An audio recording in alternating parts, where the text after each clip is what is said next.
السلام علیکم ورحمۃ اللہ وبرکاتہ۔ اللہ تعالیٰ کی شاندار تعریف پر مشتمل ایک دیہاتی کی دعا اور حضرت محمد مصطفیٰ صلی اللہ علیہ وسلم کا قیمتی ہدیہ۔ حضرت انس رضی اللہ تعالی عنہ بیان کرتے ہیں کہ رسول اللہ صلی اللہ علیہ وسلم ایک دیہاتی کے پاس سے گزرے۔ وہ اپنی نماز میں دعا مانگ رہا تھا اور کہہ رہا تھا، اے وہ ذات جس کو آنکھ دیکھ نہیں سکتی، اے وہ ذات کہ کسی کا خیال و گمان اس تک پہنچ نہیں سکتا، اے وہ ذات کہ اوصاف بیان کرنے والے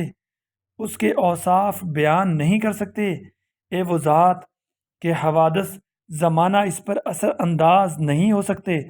اے وہ ذات کہ اسے گردش زمانہ سے کوئی اندیشہ نہیں، اے وہ ذات جو پہاڑوں کے وزنوں کو جانتی ہے، اے وہ ذات جو سمندروں کے پیمانوں کو جانتی ہے، اے وہ ذات جو بارشوں کے قطروں کی تعداد کو بھی جانتی ہے،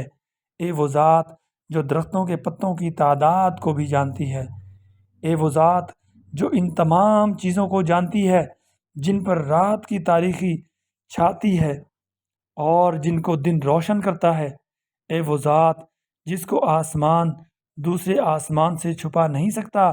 اے وہ ذات جس کو زمین دوسری زمین سے چھپا نہیں سکتی،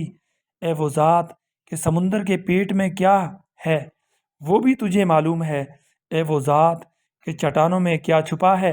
وہ بھی تو جانتا ہے، تو میری عمر کے آخری حصے کو سب سے بہتر بنا دے اور میرے آخری عمل کو سب سے بہتر عمل بنا دے، اور میرا بہترین دن وہ بنا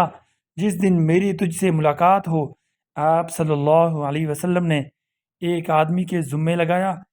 کہ جب یہ دیہاتی نماز سے فارغ ہو جائے تو اسے میرے پاس لے آنا۔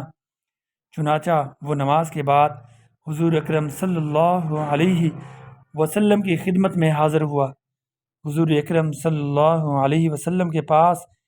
ایک کان سے کچھ سونا ہدیہ میں آیا ہوا تھا۔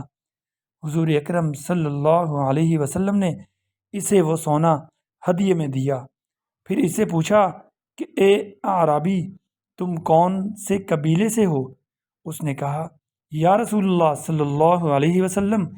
بنی عامر بن سا قبیلے کا ہوں۔ حضور اکرم صلی اللہ علیہ وسلم نے فرمایا، کیا تم جانتے ہو میں نے تم کو یہ سونا کیوں ہدیہ کیا ہے؟